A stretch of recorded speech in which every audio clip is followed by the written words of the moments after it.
राधे राधे, जय श्री कृष्णा। मैं सीमा सिंह बड़ों को जानने इस पर छोटों को प्यार और बराबर वालों को नमस्कार करती हूँ। आज मैं आपको सौभाग्य सुंदरी व्रत की 2 कहानियाँ और पूजन विधि मंत्र सभी बताऊंगी। आज मैं आपके लिए सौभाग्य सुंदरी व्रत की 2 कहानियाँ लेकर आई हूँ। साथ ही मैं आपको इसमें व्रत की पूजन विधि और मंत्र भी बताऊंगी।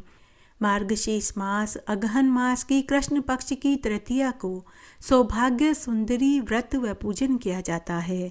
सुहागिन महिलाओं के साथ अगर कुंवारी लड़कियां सौभाग्य सुंदरी व्रत करती है तो उन्हें अच्छा घरवर और अच्छा जीवन साथी मिलता है। इस दिन माता पार्वती का विधि विधान से पूजन करना चाहिए। यह व्रत बहुत दुर्लभ और शुभकारी, मंगलकारी और उत्तम फल देने वाला होता है। इस व्रत को करने से सुहागिनों का सुहाग अखंड रहता है और उनका दाम्पत्य जीवन सुखमय बीतता है। पति पत्नी में प्रेम भाव बना रहता है। परिवार में झगड़े और कलह खत्म हो जाते हैं। योग्य व लंबी उम्र की दीर्घायु संतान की प्राप्ति होती है। अगर कुंवारी लड़कियां इस व्रत को करती हैं तो उन्हें मनचाहा जीवन साथी प्राप्त होता है। उनके विवाह में आ रही बाधाएं माता पार्वती जी दूर कर देती है। अगर जन्म कुंडली में मंगल दोष है, मांगलिक लड़के लड़की हैं, कोई अशुभ योग बना हुआ है तो सौभाग्य सुंदरी व्रत करने से, माता पार्वती का पूजन करने से सभी विघ्न टल जाते हैं। मार्गशीर्ष मास अगहन मास की कृष्ण पक्ष की तृतीया को सौभाग्य सुंदरी व्रत सुहागिन महिलाओं के साथ कुंवारी लड़कियों को भी करना चाहिए। आज के दिन माता गौरी की पूजा की जाती है और व्रत रखा जाता है। आज ही के दिन माता गौरी का जन्म हुआ था। माता गौरी ने कठोर तपस्या करके भगवान शिव को पति रूप में पाने के लिए कठोर तपस्या करी थी और माता गौरी कार्तिकेय और गणेश जी को पुत्र रूप में प्राप्त किया था। इसलिए कलयुग में सौभाग्यवती महिलाओं को अपना सुहाग अखंड रखने के लिए और 7 जन्मों तक पति सुख पाने के लिए सौभाग्य सुंदरी व्रत करना चाहिए। माता गौरी का पूजन करना चाहिए। यह व्रत सभी सुहागिन महिलाओं के साथ कुंवारी लड़कियों को अच्छा जीवन साथी प्राप्त करने के लिए करना चाहिए। भगवान शिव और माता गौरी के साथ गणेश, कार्तिकेय और नवग्रह का भी पूजन पूरे विधि विधान के साथ करना चाहिए। इस व्रत को करने से घर में धन धान्य की वृद्धि होती है, सुख संपन्नता, वैभव और ऐश्वर्य प्राप्त होता है। आज के दिन शिव परिवार की पूजा करने से घर में धन धान्य, वैभव और संपन्नता बढ़ती है। घर में अन्न धन के भंडार भर जाते हैं। पूजन विधि। व्रत वाले दिन सुबह जल्दी उठकर स्नान आदि करने के बाद सुहागिन महिलाओं को गोटेदार सुंदर लाल रंग के वस्त्र पहनने चाहिए। आभूषण में चूड़ियां पहने, 16 श्रृंगार करें, उसके बाद पूजा करें। चौकी पर भगवान गणेश, माता पार्वती और शिव परिवार की स्थापना करें। एक जल का साफ कलश भर कर रखें।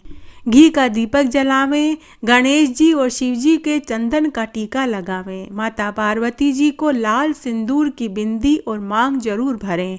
हाथों पैरों में मेहंदी लगावें। लाल चुंदड़ी उड़ावें। माता पार्वती व शिवलिंग का मौली से गठबंधन करें।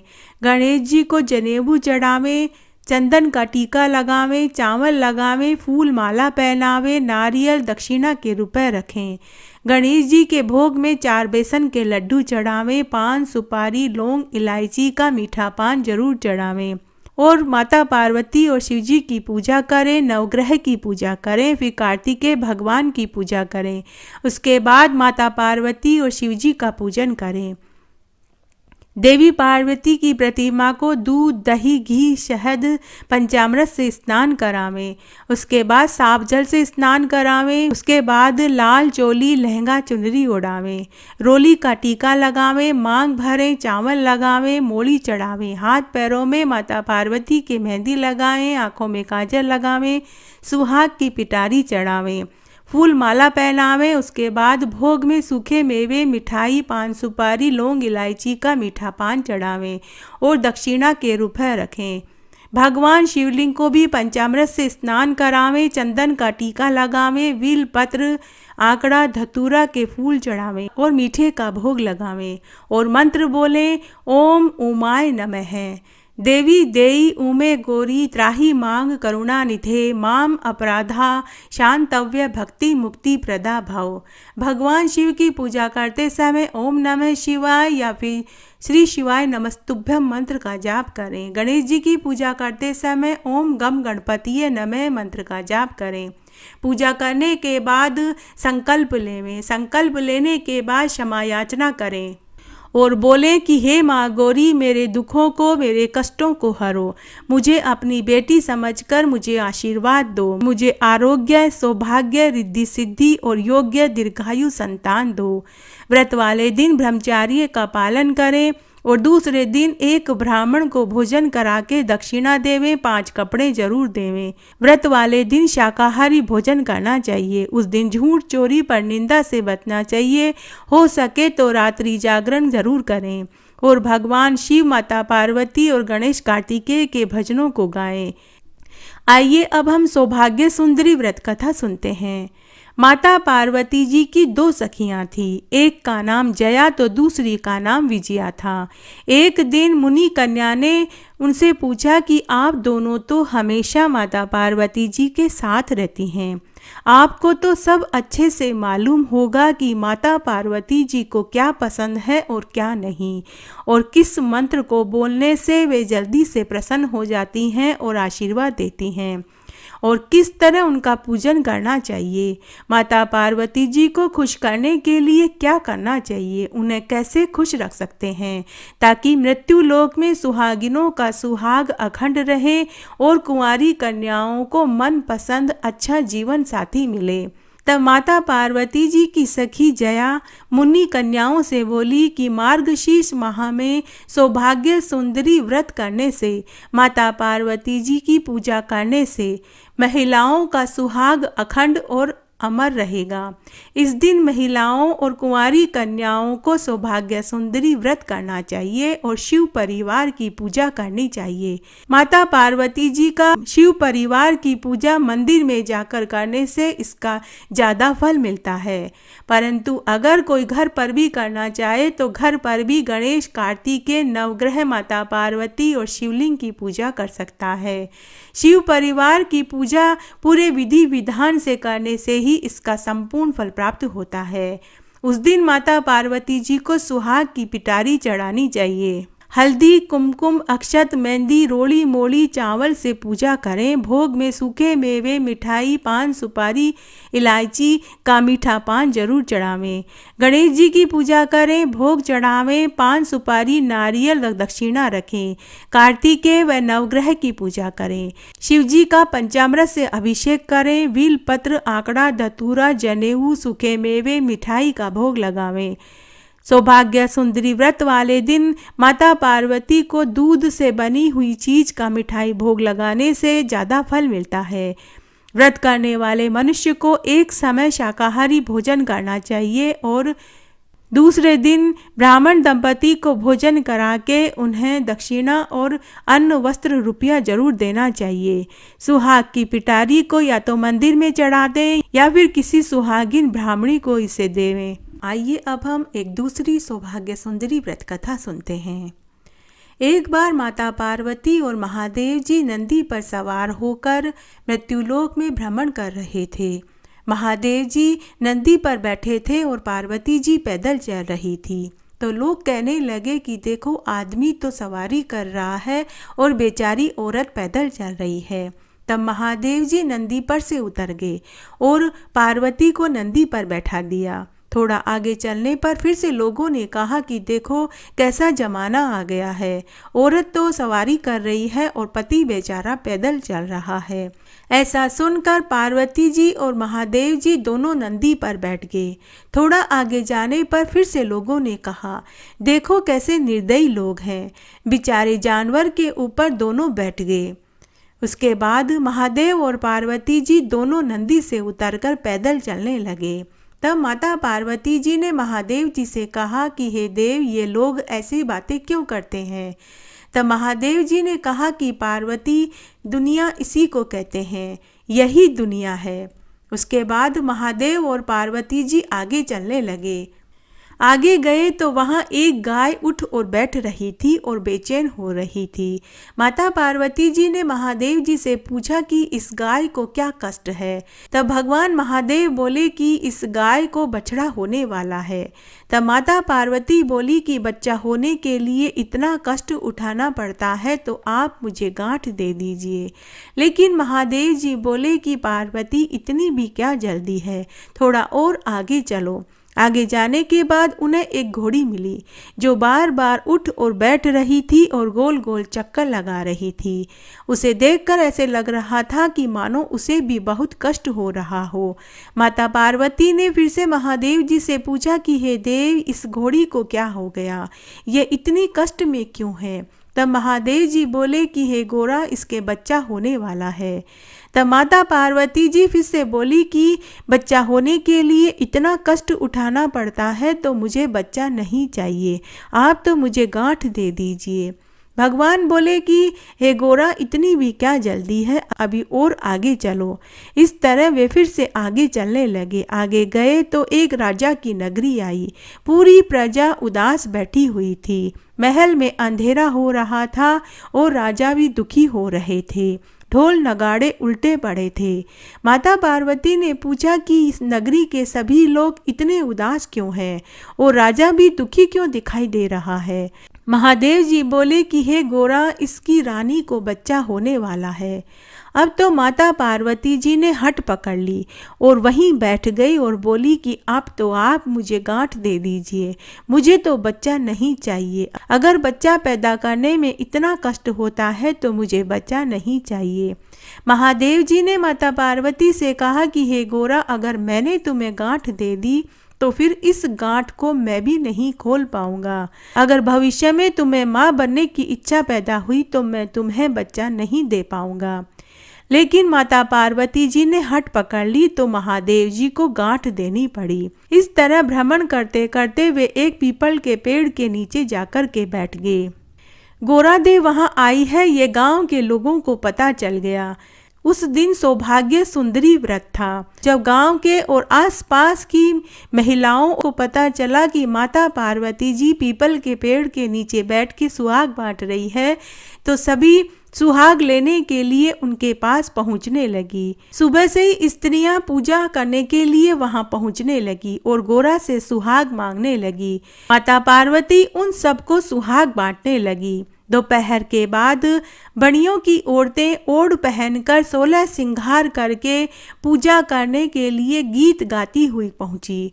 गोरादेव महादेव जी से बोली कि हे देव, मैंने तो सारा सुहाग बांट दिया है, ये औरतें तो अब आई है, अब मैं क्या करूं। तब महादेव जी बोले कि चिट्टी उंगली में जल लो, नैनों का सुरमा निकालो, मांग से सिंदूर निकालो, टीकी में से रोली निकालो और सभी स्त्रियों को सुहाग बांट दो। उस समय गोरादेव ने मांग का सिंदूर लिया, चिट्टी उंगली की मेहंदी ली, टीकी से रोली ली, आंखों से काजल लिया और लोटे के जल में डालकर ज्वारे से सभी पूजा करने आई कंवारी कन्याओं और सुहागिन स्त्रियों को भर भर के सुहाग बांट दिया। गोरादेव ने ईश्वर जी के कहे अनुसार सबको सुहाग बांट दिया। थोड़ा आगे जाने पर पार्वती जी का मायके आ गया। मायके में उनका बहुत आदर सत्कार हुआ। महादेव जी को सबसे पहले भोजन करने के लिए बैठाया गया। तभी महादेव जी को एक मजाक सूझा। महादेव जी ने वहां बना सारा भोजन स्वयं ही जीम लिया और माता पार्वती के लिए कुछ भी नहीं बचा। जब गोरादेव जीमने बैठी तो माँ बोली कि बेटी, मैं तेरे लिए भोजन बना देती हूँ। बेटी बोली कि माँ, मैं तो बेटी हूँ, तुम जो भी मुझे दोगी मैं खा लूँगी। तब उनकी माँ ने देखा कि रसोई के छीके में एक जला हुआ बाटा और बथुए की पिंडी रखी थी। माँ ने वही परोस दिया और पानी का लोटा दे दिया। माता पार्वती ने जला हुआ बाटा और बथुए की पिंडी खाई और पानी पी लिया। तब माँ ने सीख दी। तब पार्वती जी की माँ ने पार्वती जी को एक सीख दी कि पीहर की बात पीहर में और ससुराल की बात ससुराल में रखनी चाहिए। पार्वती जी ने गांठ बांध ली। उसके बाद महादेव और पार्वती जी पुनः चल दिए। चलते चलते उन्हें थकान महसूस हुई तो वे उसी पीपल के नीचे बैठ गए और विश्राम करने लगे। तब महादेव जी ने पार्वती जी से पूछा कि हे देवी, तुमने अपने मायके में क्या खाया? तब पार्वती जी ने कहा कि महादेव जी, मेरी माँ 2 भात थोड़े ही करेगी, जो आपने खाया वही मैंने खाया। पार्वती जी थकी हुई थी तो लेटते ही उन्हें नींद आ गई। महादेव जी ने पार्वती जी के पेट की ढाकनी खोल कर देखी तो उसमें जला हुआ बाटा, बथुए की पिंडी और थोड़ा सा पानी पड़ा हुआ था। ईश्वर भगवान ने वापस से ढाकनी ढक दी। थोड़ी देर के बाद पार्वती जी की नींद खुली। पार्वती जी की नींद खुली तो महादेव जी ने उनसे पूछा कि गोरा, तुमने झूठ क्यों बोला कि जो मैंने खाया वही तुमने खाया? हमारे पेट में तो जला हुआ बाटा, बथुए की पिंडी और थोड़ा सा पानी है। माता पार्वती जी ने पूछा कि हे देव, आपको कैसे पता चला? महादेव जी ने कहा कि गोरा, मैंने तुम्हारे पेट की ढाकनी खोल करके देखी थी।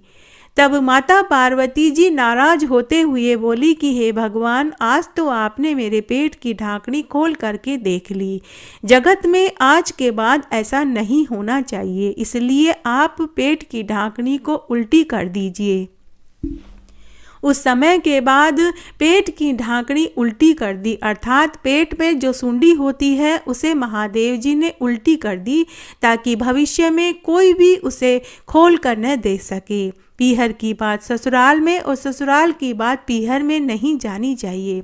इसके बाद महादेव और पार्वती जी नंदी पर सवार होकर कैलाश की ओर रवाना हो गए। जब वे जाने लगे तो रास्ते में सबसे पहले राजा की नगरी आई। वहाँ शहनाइयाँ बज रही थी, ढोल नगाड़े बज रहे थे, लड्डू बांटे जा रहे थे।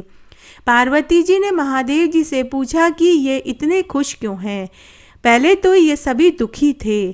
तब महादेव जी ने कहा कि हे गोरा, इनकी रानी को कुंवर पैदा हुआ है, इसीलिए ये खुशियाँ मना रहे हैं। महादेव जी की बात सुनकर पार्वती जी बोली कि हे देव, पुत्र होने पर इतनी खुशी होती है तो आप मेरी गांठ खोल दीजिए, मुझे भी बच्चा चाहिए। महादेव जी ने अपनी शर्त वाली बात पार्वती जी को याद दिलाई कि मेरी दी हुई गांठ को अब मैं स्वयं भी नहीं खोल सकता। फिर वे आगे चल दिए। आगे जाने पर उन्हें वही घोड़ी और गाय दिखाई दी, जो इस बार बहुत प्रसन्न थी और अपने बच्चे को चाट रही थी। घोड़ी अपने बच्चे को और गाय अपने बच्चे को चाट रही थी। उनकी प्रसन्नता देखकर पार्वती जी भगवान से बोली कि हे देव, जानवरों के बच्चे होने पर उन्हें इतनी खुशी होती है तो मनुष्य के बच्चे होने पर तो कितनी होती होगी। अब आप तो मेरी गांठ खोल दीजिए, मुझे भी बच्चा चाहिए। तब महादेव जी बोले कि मेरी लगाई गांठ को तो अब मैं स्वयं भी नहीं खोल सकता। हे गोरा, अब मैं कुछ नहीं कर सकता। इस तरह चलते चलते वे कैलाश पर पहुंच गए। इस तरह बहुत सा समय व्यतीत हो गया। कुछ दिनों के बाद पार्वती जी ने अपने मेल और उबटन का एक पिंड बनाया और उसमें प्राण फूंक दिए। उस बालक को रखवाली के लिए रख लिया। थोड़ी देर के बाद पार्वती जी स्नान करने के लिए गई तो बोली कि पुत्र, तुम यहीं दरवाजे पर बैठे रहना, मैं स्नान कर रही हूँ, किसी को भी अंदर मत आने देना।